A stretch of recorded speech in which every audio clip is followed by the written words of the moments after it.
Well, good morning, Colonel Carroll. It's such an honor to sit down here and have this intimate conversation with you. I wanted to start off by just introducing your formal title and just hear a little bit more about the work that you do. And I'm going to read this because I don't want to mess this up. You are Colonel Janice M. Carroll, currently serving as the commander of the 75th Air Base Wing, Hill Air Force Base in Utah. The wing provides installation support for the Ogden Air Logistics Complex, 2 fighter wings, and 50 other associate units, totaling 27,000 members, consisting of active duty, civilian, and contractor personnel. Wow, what a huge role.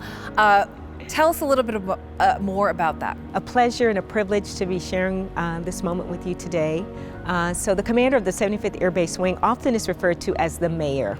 Some people say mayor, some people say governor, but truly it's about supporting all the mission partners on the installation, which daily provides communication, infrastructure, electricity, anything that you can think of that keeps a city running is what the commander of the installation does. We talk about diversity, equity, and inclusion, but I offer that we're first Americans. And sometimes we miss out on that when we start looking at ethnicity, looking at men and women, first realizing that we're Americans. Doing that really showed me the great power that we have in America. And we often hear the word dime, the diplomacy piece. How do we represent the diplomacy piece, even wearing the uniform? Sometimes you say diplomacy, you think of the State Department, but we all have a role. And being in that role as a woman, and then a woman of color in Iraq, it just gave me so much hope for not just the Iraqi people, but for America. You know, when we say African American, women of color, Yes. all those things. So for me, I often say, I want you to see me first as a leader. But you see the outside shell, so you immediately go to the ethnicity.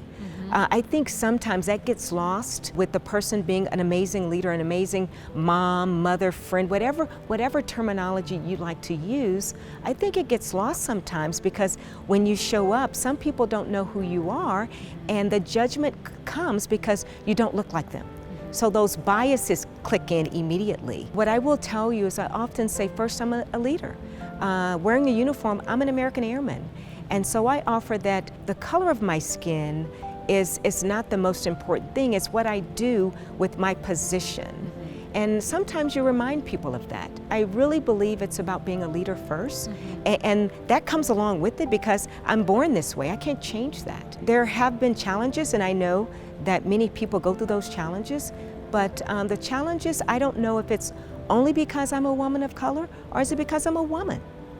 You don't know that, right? And I don't know that the data is out there. There's some data out there that talks about that. I'd like to believe that I am where I am because of my record, because of my performance, and with diversity and inclusion, it's an added bonus that I happen to be a woman of color. When you ask about my 3 L's, listen, learn, and lead, developing the skill of listening is so important. You have to be in tune to the conversation and truly listen and understand.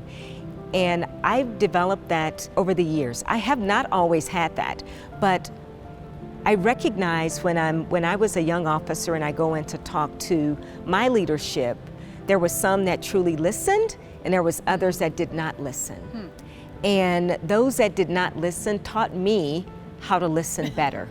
And why do I bring that up? Sometimes you go in and you ask a question and signing a document, having a conversation, or you'll brief. We say brief. I'm like, sir or ma'am, these are the things I have going on. Would you like to add anything?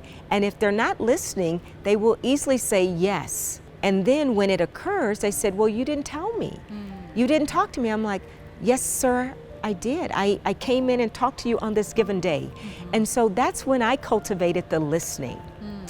I truly embody listening. So listening is very important to me. Learning. As a leader, as you pointed out on the onset of the interview, leading a dynamic wing as Hill Air Force Base, second largest base in the Air Force, on population and personnel alone, I had a lot to learn about the mission. I know how to do support, I know how to lead, I know how to cultivate and build teams, but I needed to learn what the mission partners needed from the host wing. Again, over years you get better and better, you learn what worked, what didn't work, And I often say, don't do something the same way all the time, especially if it doesn't work. Learn how to cultivate what works for you. Not everything works for everyone based on the current situation, time and space, right? So this right here works for me at Hill Air Force Base today. I tell every 15-year-old, every young woman that if you think it, it's possible. There is nothing impossible unless you elect not to do it. The fact that I stand with you today and share this stage for someone to say there's nothing you can't do, whether it's fly an aircraft, become an astronaut, become the president, Secretary of State, whatever it is, it's all in you. It's all about you.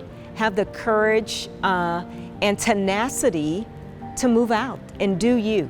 You say, what do I want to see in the Air Force?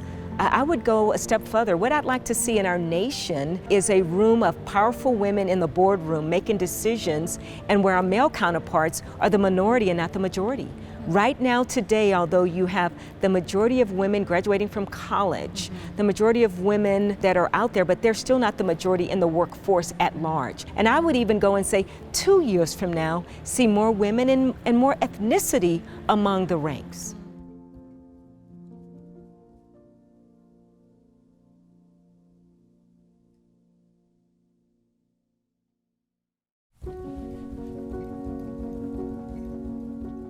I'm Nell Bright, and I was a member of the Women Air Force Service pilots during World War II. And I'm 100 years old, yes. Just barely. As my parents told me as I was growing up, I could do anything I wanted to do if I wanted to do it badly enough. Well, we didn't realize that we were the first women to fly military. We were all pilots because we had to be pilots. And when I went in, we had to be 21 years old and had to have our private pilot license and 75 hours flying. I was in the 7th class. Girls that were in the 1st, 2nd, and 3rd classes had to have 200 hours. Before that, there were a few that were already flying with the Air Force in ferrying, in the ferry command. But they were women that had been flying for a long time and had 500 to 1,000 hours in flying. So we were very familiar with flying, but had never had the opportunity to fly the bigger planes and to serve in the military. Not only did they make a lot of sacrifice, and their families make a lot of sacrifice, but there's so much opportunities there for young people going into the military. I mean, for their future, and to learn an awful lot about leadership and what they want, and a place for them to figure out what they do want to do with their lives. A lot of them love the military, and some are not fitted for the military, but they need to find that out for themselves. The advice I would give would be to find something that you're really interested in, set your goal, and then work on completing the goal that you've set for yourself. Oh, absolutely. I've had a great time, and I've enjoyed what I have done. And it was fun doing the flying, and of course we made lifelong friends doing that. It was, and I love getting married and having kids, and I have 2 wonderful children. I think I've just been very lucky. Find something that you are really interested in and that you really love doing, if you want to have a career. Some women want to have a career, some women don't particularly want a career other than raising children.